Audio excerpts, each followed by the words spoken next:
Doll customization may not be appropriate for children without the assistance of an adult. These are creative works made by experienced artists using toxic materials and potentially hazardous tools.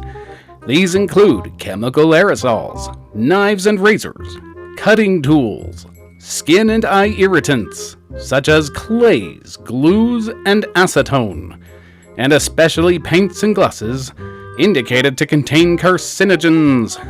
Please read all warning, instructive, and cautionary material thoroughly before using these products.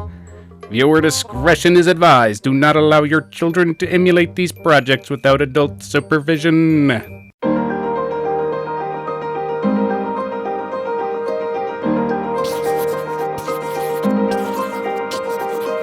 Hello everyone, and welcome to my channel. It's springtime! Fresh flowers are blooming and it's time to make a new doll. This time I was part of a doll collaboration on Instagram with the theme of Cottagecore. Cottagecore is an aesthetic that romanticizes interpretations of Western agricultural life. So think of Little House on the Prairie, Sound of Music, and even several Studio Ghibli films. For this doll, I designed a cute little girl with freckles, a long braid, a poofy blouse, and a long high-waisted skirt. Without further ado, let's get artistic and see what comes from my mind today. To bring my character to life, I will be using a Freddy Facilier doll from the Disney Descendants doll line. The first thing I do is use my heat gun to heat up the vinyl head enough to pull it off of the neck. Next, I use some scissors to cut off the hair, then use a small flathead screwdriver to scrape the hair and glue from inside the head.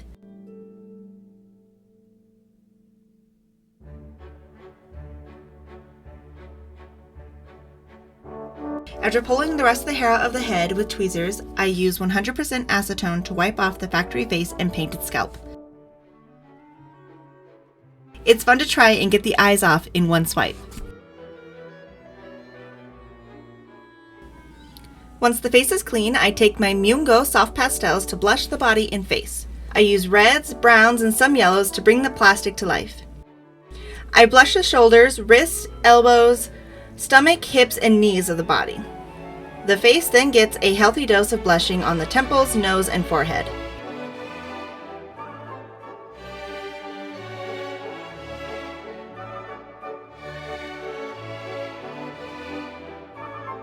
I coat the body and face with a couple sprays of Mr. Super Clear to seal the color in between layers. The hardest part was the yellow eyeshadow. Because the sealant darkens all the colors, keeping them bright was a struggle.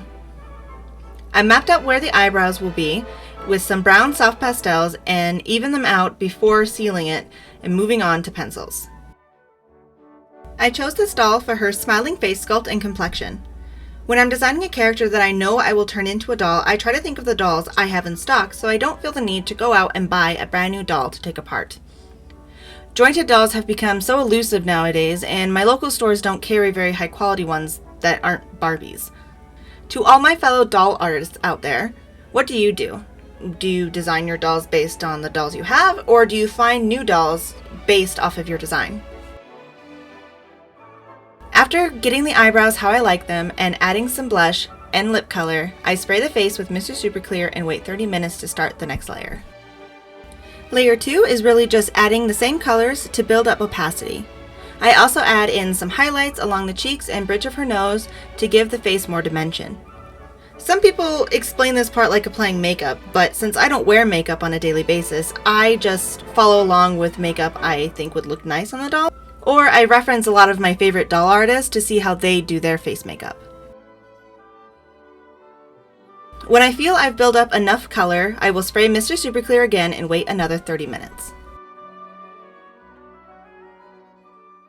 Layer 3 is when I start adding in my details. The best way I know how to make the eyes even is to do one side, then turn the head upside down. This helps me see the image from a different angle and I can make things more even. This is the best layer to make and fix little mistakes before moving on to darker colors that won't erase as easily. I have what I call an eraser pencil from Faber-Castell that lets me erase small mistakes without having to use my bulky erasers. I use a pastel chalk pencil for the eye whites because in my opinion it creates the most opacity in the shortest amount of time for quicker results. I add some more little details like darker lip color and hairs on the eyebrows before spraying more sealant. Moving right along, layer 4, I'm adding some more colors to the eyes and lips. I use a variety of greens to create a nice gradient in the eyes. I place the eyes tilted up and looking slightly to the side to give her a more playful expression. Combined with her many freckles, she's probably my favorite face-up I've done so far. Let me know what you think in the comments. I use quick upward motions to flick little hairs on the eyebrows in yellows and browns to add more definition. I do the same to the bottom lashes, only in dark brown. I will be adding 3D lashes to the top later, so I don't have to worry about drawing those in. I think the freckles were by far my favorite thing about this doll. I've never done freckles before, so seeing them come to life on this doll really made me happy. I used browns and yellows and even later some copper and dotted them all across the face. The last layer, I seem to have lost some footage, but I continued to build up color, then switched to acrylic paint. I added some white dots on her eyes as a finishing touch, and now I'm adding a tattoo next to her eyes, using water transfer paper. It's the same thing used for nail art. I find a section I want and cut it out. Next, I place it into some water and submerge it for about 10 seconds. Now take the decal out of the water and peel the image carefully off the paper with some tweezers and place it onto the doll where you want it to stay. Pat it dry with a cotton pad and spray another layer of MSC to seal it in. This is a great way of making easy doll-sized tattoos. I did the same thing on select spots throughout her body. With the face and body done, it's time to move on to hair. For this character, I stuck to my tried and true method of using acrylic yarn. I found this lovely chestnut brown. I used a measured length of cardboard and wrapped the yarn around it over and over and over again until I felt I've had enough yarn to work with.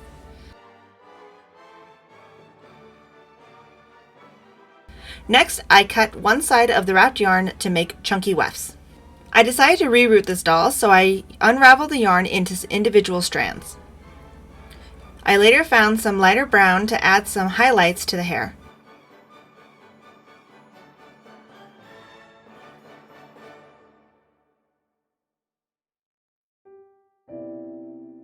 To reroute, I used the eye of a needle cut at an angle put into the handle of an X-Acto knife. Loop the middle of the strand of yarn onto the needle and carefully stab it into the pre-made holes on the scalp. Repeat this process over and over and over again until you have a full head of hair. Yarn is thicker than normal hair even when divided, so you don't have to use all the holes. Every other hole, or even every third hole, will fill out the scalp well enough. Just make sure to plan ahead so the bangs and the part will be full enough. I will be putting my character's hair into a long braid going down her back and some bangs in the front, so I found the part a little less than halfway up the head and separated the strands of hair as I was rerouting them to keep it organized.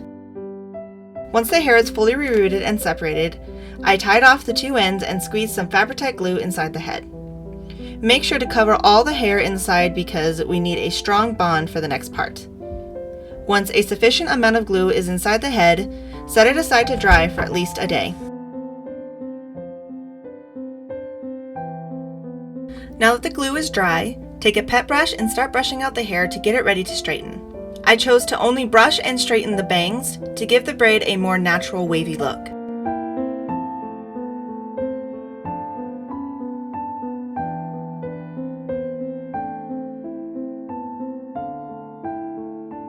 Put your hair straightener on its lowest heat setting, start at the base of the scalp and slowly pull down. The hair will become smooth and soft as you pull the hair straightener. I like to give the hair a few passes to make sure it's the best it can be.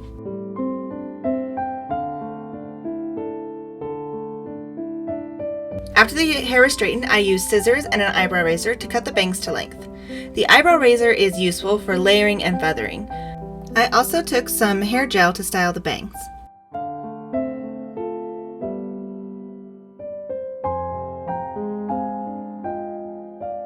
The braid took a few tries, but I finally got it the way I like it. I'm not much of a hairstylist, but I'm trying.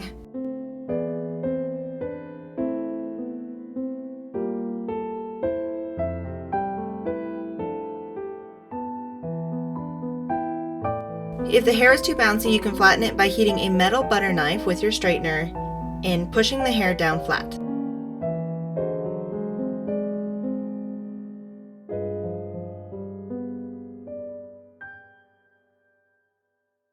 Dip a toothbrush in some styling gel to add finishing touches. With the hair done, I'm going to finish up the face by adding 3D lashes. Take some human false lashes, you can get them at the dollar store, and use tacky glue to carefully place them one at a time along the lash line. This takes some time and patience, both of which I do not have, so they didn't come out as good as I would have liked, but I think they still look nice. Time for the clothes. The main part of this outfit was the skirt. I decided to make a high-waisted skirt out of this flowery fabric. I got a pattern from DG Requiem on Etsy and proceeded to pin the pieces to the fabric and cut them to size. I made the skirt part of the pattern a little longer to fit my aesthetic. The first thing I did was sew a gathering stitch along the top of the skirt. Next, take the waistband piece and pin it along the gathered edge and sew them together, right sides facing. Sew up the back, leaving space for the booty to fit, and add a snap, and the skirt is done. The shoes were a difficult thing to figure out, but in the end, I decided to repaint the original shoes the doll came with. I started with a few layers of a base coat of white, then I took my handy dandy airbrush and sprayed them with a reddish brown, then later a light coat of copper.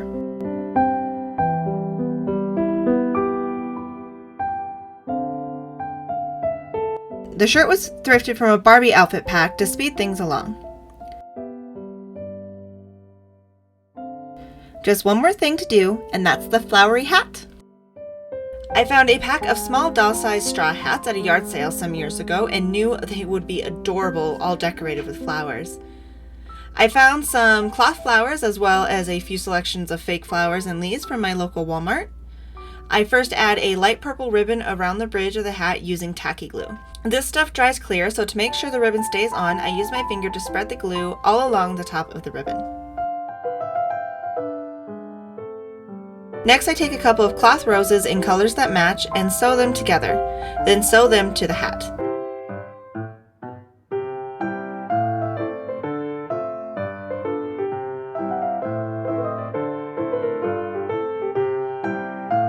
Next, I take this blue puff flower thing and super glue it next to the flowers. I also glue this blue daisy looking flower as well.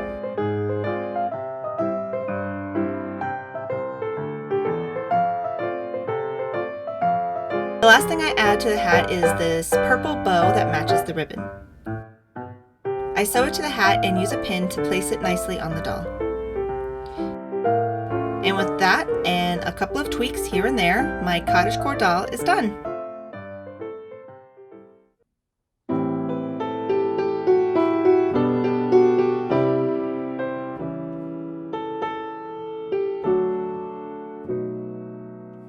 Thank you to all the amazing doll artists on Instagram who participated in this collaboration. If you want to see all their great work, click the link below or search the hashtag DollCollab2021 on Instagram.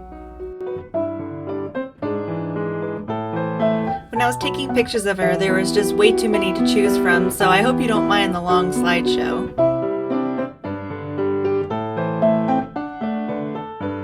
I'm really proud of how this doll came out. It just goes to show that the more you do things, the better you get, and the more you're proud of your work.